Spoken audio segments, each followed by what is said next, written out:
Let me tell you something that happens all the time. I get emails saying, should I buy this specific fat tire e-bike or should I buy this commuter model? And then I have to tell them they're thinking about this all wrong. In this video, we're going to discuss how to choose the type of electric bike that you should buy. It's all part of our series on a beginner's guide to e-bikes. I'm Ryan from eBike Escape. And I'm Miles from eBike Escape. And this video is sponsored by Electric. More on them in a second. If you have found any of our videos helpful, one quick favor, just use our affiliate links down in the description for the brands we work with. Just using our link before you make your purchase is a free and easy way to support the channel. Thank you so much for your support. With that, let's get started. Let me expand on what I shared at the beginning of this video. So a lot of people, maybe they watch a lot of YouTube videos, a lot of YouTube reviews on electric bikes, hopefully a lot of our reviews, and they decide that this specific e-bike, let's call it the Electric XP 2.0, is super interesting to them. And then they also are looking and maybe they think the Electric Express is also a great bike. But in my opinion, they first really need to decide what type of e-bike they want and then look within that category of what all the options are in their price point. And this narrowing it down will help you make your decision a little bit easier, and it also helps me make recommendations easier because I just don't know where you stand and what kind of e-bike and what kind of style of riding that you're going to be doing. Once you decide on the category, that's going to make your decision a lot easier. It's going to make it a lot easier for me to help you make your decision. So let's go through the various categories. I'm going to start with electric trikes because if you want an electric trike, you don't want any other option. You shouldn't be considering any option. And that's because these electric trikes should be viewed as mobility devices. They have a max speed of around 14 miles per hour. They are great for slow speeds. They are great for someone who couldn't otherwise step on a two-wheel e-bike. And that's where our recommendation really ends because it's a completely different segment of the electric bike market. That doesn't mean it's a unpopular one though. Tons of people have purchased the Electric XP trike, which is our top recommendation. Next up is commuter style e-bikes, and this is the most popular style of e-bike because it looks like a traditional bike for the most part. It's what you picture when you think of a bike. A lot of these have diamond style frames. You do have the option for step throughs, of course. And while we're gonna call it commuter e-bikes, it's really a versatile option because these can go on paved paths. They can be for recreational riding. You don't have to ride to work on a commuter electric bike. A lot of people use these for short errands. So a lot of times we see people go this route because it's something that they're at least familiar with, because some of these other electric bikes look a little bit different. They also sport narrower tires for the most part.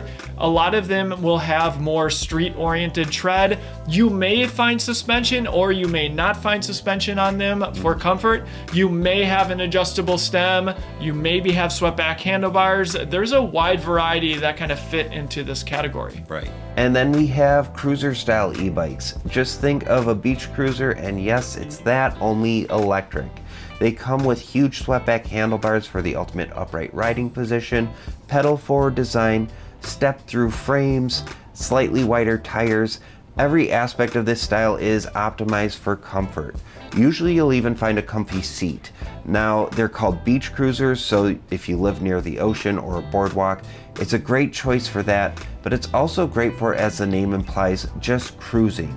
You won't be putting down any speed records, but you'll feel on top of the world riding in style, and it's less chance of getting any aches and pains. Next up is the folding e-bike category. This is going to be for people that have storage considerations or transportation considerations because you don't need a bike rack unless you have a very small car. These can get really compact. You can put them in a tote. They're very popular with RVers for this reason. Many of these models will have 20-inch wheels. Some will be 3 inches wide, some will be 4 inches wide, and then you have the ultra compact models like the Brompton. And one of the reasons that I recommend this category a lot is Yes, it can fold, but if you never plan to fold it, you still might want to consider this category because those 20-inch wheels really change the geometry of this electric bike, making it more accessible to shorter riders. So that's where our recommendation comes in a lot if you're on the shorter end. There's also tons of options in the folding category, which is helpful, and there are some of the most affordable e-bikes in this category. If you only have $1,000 or even less, this is the category that you might find yourself in. Or for people that need bikes for utilitarian reasons, there's bikes with welded rear racks that can even accommodate passengers, child seats, or trunk bags or baskets for cargo needs. So a very versatile option. And there's a reason besides the folding functionality that they're popular with RVers. It's because those 3 or 4-inch wide tires are just versatile. You can lower the tire pressure if you want a little bit more comfort, but they can also handle paved paths just fine, of course, but also some light off-roading, maybe some fire roads. A lot of them also have front suspension as well. So those are some of the reasons you might want to consider a folding e-bike. Next, let's talk fat tire e-bikes. This one really tailored to those who want to do some off-roading, but trust me, there are a ton of people that have giant 26 by 4-inch wide tires that only ride on the street, my dad being a perfect example of this. But if you want to, you can take them off-road. Again, just very stable. A lot of people use these full-size e-bikes for hunting. One of the considerations though, if you haven't seen one of these in person, they are large e-bikes. When you first see a fat tire e-bike, you can't believe how big some of them are, and that also translates to weight. So this is why some people opt for the folding fat tire e-bikes as opposed to the full-size fat tire e-bikes. And it doesn't stop at 4 inches wide. You can go up to 4.5 inches if you really want to. They're also great for snow if you live in a cold climate like we do. One of our use cases is I like to pull my kids on a sled with our fat tire e-bike. Don't try that at home though. That's not our recommendation, but it is fun. Keep in mind that those larger tires do add rolling resistance, which is why we see some brands just include massive batteries, so you just never have to worry about range on some of these fat tire e-bikes. So they're a great option for versatility, kind of a do-everything style of e-bike, and they have been incredibly popular as of late. Yeah, super crowded market. Let's get on to the next category. Our next category is utility e-bikes, and this is a great option for you if you don't quite know what you want to do with your electric bike because there's just so many options. This is a great e-bike. Say you have a small child, perhaps just one though, putting them on the rear, or if you want to do some grocery shopping, they usually have high weight capacities. You can more than likely also add a front rack and basket for additional storage. I've heard it said before that people don't buy cars without trunks, and that's kind of what the utility e-bike is. You want to have an e-bike that can haul stuff because more than likely you're going to need it at some point. And many of these utility style e-bikes also have the 20-inch tires, so if you don't want a folding e-bike, this can be a great alternative. They also can be very accessible. And being utility e-bikes, there's usually a wider variety of accessories that are available for these models. So utility bikes in general have a short rear rack with a high weight capacity, but if you need extra carrying capabilities, that leads well into our next category, cargo e-bikes. Sometimes these are referred to long-tail cargo e-bikes, and usually that rear rack can sometimes vary. Some are even big enough to hold 3 kids, as we've recently found out. So you have all the benefits of the utility style e-bike, but extra carrying capacity. This means you can fit up to 2 child seats, some giant pannier bags, maybe even add a front rack. Usually the weight capacity is going to be even higher than a utility e-bike. Some of these models, like the Electric Expedition 2.0, Electric being the sponsor of this video, has the option for 2 massive 17.5 amp hour batteries, so you don't need to worry about all the extra weight. That makes range anxiety just non-existent. So while utility e-bikes are great for child passengers or smaller passengers, the cargo e-bike is going to accommodate up to even full-size adult passengers. Now there are compromises, of course. The utility e-bike going to be a little bit more nimble if you're in an urban environment. The long-tail cargo e-bikes are just heavier. They have a longer wheelbase.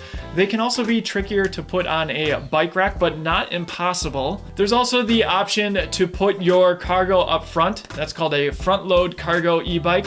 We've done reviews on several of those you can check out. Our next category is moped style e-bike, and you should know if you want a moped style e-bike because more than likely you're not going to be pedaling. These are throttle only, or at least comfortable only with throttle. That's because the seats typically don't go up and down, which means you can't get proper leg extension, which makes it very uncomfortable to pedal. Now this category includes kind of a gray area because an electric bike should stop at 20 miles per hour with throttle alone. Anything beyond that really isn't in an electric bike category, but still a 20 mile per hour top speed bike with a throttle can still be very exhilarating unless you're used to maybe riding motorcycles. A lot of times these are made for just one passenger. There are some slight exceptions to that. There's also a big customization kind of community around a lot of these electric bikes.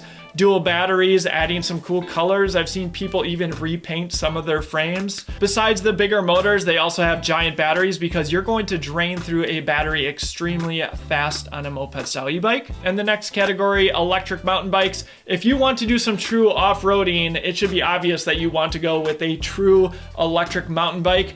Now, a lot of the categories that we covered are versatile for varied terrains, but if you need a fully capable off-road e-bike, you're going to want to look at the electric mountain bike category. I actually see a lot of people upgrading from the fat tire category. Maybe they discover an electric bike, they discover a fat tire e-bike, they take it off-road, they're like, wow, this is great. But then they maybe see some single track over there and they're like, my fat tire e-bike probably isn't best suited for that, but that's where the electric mountain bike comes in. You're going to have higher quality components, name brand front suspension, maybe even rear suspension.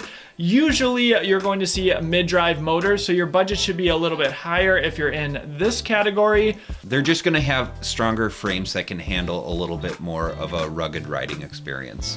And also wider handlebars. You'll also probably see some lower powered motors because they're just trying to give you that extra boost. These bikes are great for people who already like mountain biking, but then want that extra boost. Maybe you want to just travel further, or maybe you have some sensitivities in the knees, and having that electric mountain bike makes you be able to explore the outdoors. So let us know in the comment section, what style of e-bike are you considering? And then ask us for our feedback to help you make your purchase decision. Remember, if you're planning to purchase an e-bike anyway, why not use our affiliate links down in the description before you make your purchase? A playlist in the top right hand corner will take you to all of our videos dedicated to those looking to purchase their first electric bike. Thanks for watching. We'll see you in the next one.